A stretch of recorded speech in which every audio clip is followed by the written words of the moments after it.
Hi, welcome back. This is video 2 of the Bitty Bit Cuddle Baby pattern, and in this video we're going to make the baby's body and hat. Okay, so you have your fabric, you need your pen that you're going to use to trace your pieces with, and you need some straight pins.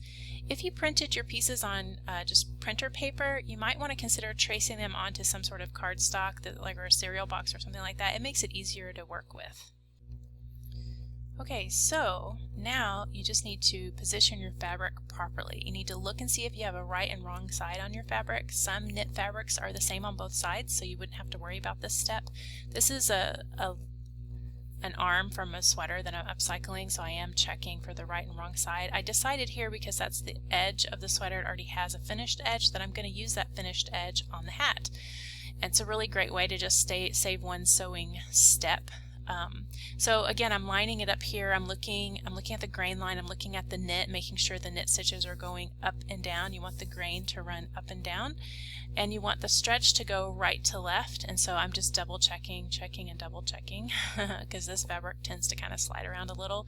So I'm checking, making sure it looks good, and now I start tracing it out, holding it in place. Now you notice I just put one pin in the sleeve just to hold it steady. I don't put pins in the pattern. These patterns are small, so you should be able to hold it firmly so it doesn't slip around. Once I get it traced out, I do go ahead and add pins all the way around so it doesn't slip around on me, and it'll stay stable till I get to the sewing part. And I just cut it out and set it aside. Okay, so we repeat the process like we did with the hat, with the body. Here again, I'm checking for the grain, making sure that it's straight, and making sure that my right sides are facing one another so I can make my marks on the wrong side of the fabric. I do tend to check and recheck a couple of times, especially with upcycled fabric, because it does tend to kind of do its own thing. Once I'm confident, I go ahead and trace it out carefully. And again, you can use a ballpoint pen here if you don't have an air erasable pen. Just make sure that when you do sew, you're sewing inside those marked lines. Once I have it marked, I'm going to move my pins around a little bit, and so it'll stay in place. Cut it out and set it aside. It's all ready to sew. Okay, on to the sewing. So here I'm sewing the hat. Pardon the blurriness. Hopefully I'll do better next time.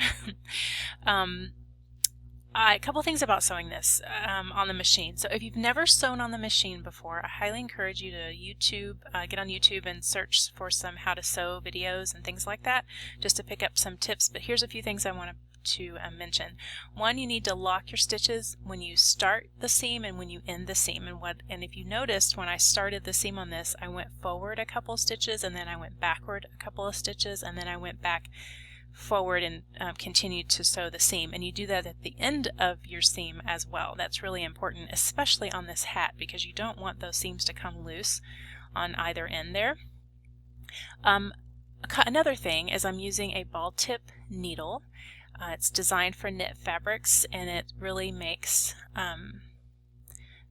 the sewing a lot smoother, and it gives you a better finish. A lot of times if you use other types of needles like universal needle or whatever, it can cause skipped stitches and things like that. So you definitely want to use a ball tip needle. Also, you may notice when I cut that out, I didn't actually cut close to the seam, the pattern that I traced around. So the pattern's designed for you to sew directly on that line that you've traced around. Again, if you use a ballpoint pen, you need to sew inside that line, because when you turn it right side out, you'll see that pin mark.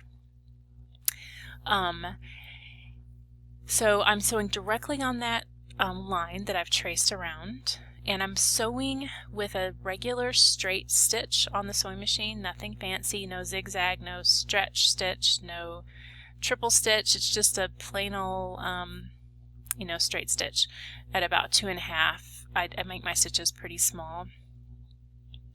Once I go around the entire pattern one time, then I go back around again just outside that first seam line. So it's just maybe like 1/8 of an inch outside. Especially on this doll, you're not going to have a lot of room where the feet meet down at the bottom, and also where the the little ears meet on the hat, so you're going to have to go kind of slow and steady. But when you do a double seam like that, it makes it more durable. It gives it a nice finish to do that. I'd mentioned this is great for hand sewing, and it really is. And if you've never hand sewn before, or hand sew a project before, there's I'm going to put a link to a great tutorial on the back stitch, because that's the stitch you need to use to sew this doll. It's a very sturdy stitch. Hand sewing is very sturdy, so you only need to sew around it one time. Also at the top of the pattern on the body, you'll notice it's a really wide neck there, and you want to make those straight angles there and keep that neck part open.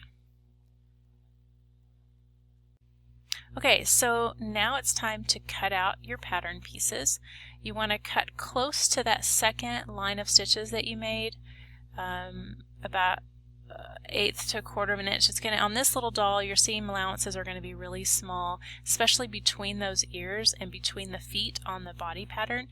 A pair of small scissors with a fine tip is really helpful here, but no matter what, just go slow and you can definitely do it. Here I'm turning the hat right side out. I'm using the chopstick to help me push those ears through. Just do it gently so you don't accidentally push your chopstick through the seam, and ask me how I know that.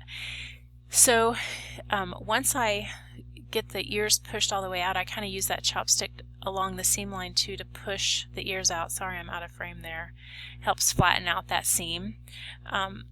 So when I'm cutting on the doll pattern, the body pattern, again, I'm doing the same type of seam allowance. I'm being really careful when I go around the curves. Some people will put notches in the curves just to help it lay flat. I found with these little dolls it's not that big of a deal, but you might want to make a few notches if you feel like it's not going to, like sometimes it'll kind of have a gathered look or something where there's a bend in the knee or under the arms. I haven't found that to be much of an issue for these little dolls, really. So I have my seam allowance carefully cut, and I need to turn it right side out, and I keep I'm actually notching it there at the neck, and actually I have found that to be a little helpful to have some notches right there where the neck goes up, that big open spot. Okay, so my chopstick, I'm pushing it down in there, kind of opening up the foot, and then I turn it back out and push that chopstick inside that foot, pushing it so I can get the right side out. I keep going out of frame here, I'm sorry about that. In fact, it got so bad I decided to refilm it with another pattern piece. I actually use a ballpoint pen on this one. Can you see that? Just as a demo. And you, as long as you sew, inside that line, it doesn't show. So if you don't own an air-soluble pen, it's definitely doable. So here, see how I'm pushing? I'm using my chopstick to push that foot through. Just pointing this out in case you've never turned a pattern piece before. I also use my chopstick to push along that seam line and open it out so you can actually see the shape of the feet, and you can see where the knees bend and things like that, and it helps make the pattern lay nicely. It's kind of like finger pressing the seams open. Okay, so here I'm back to my original doll, and I'm just continuing to do that till I feel like the seams are nice and open and kind of are laying nicely. So if you have your doll head made, which I do here, this is a good time to check and make sure your hat's going to fit properly, because if it doesn't, you can always turn your hat inside out again and make adjustments to make it smaller or whatever. It should, since you're making your hat out of knit fabric, it should fit a wide variety of head sizes. So that's it for this video. The next video we're going to be stuffing the baby body.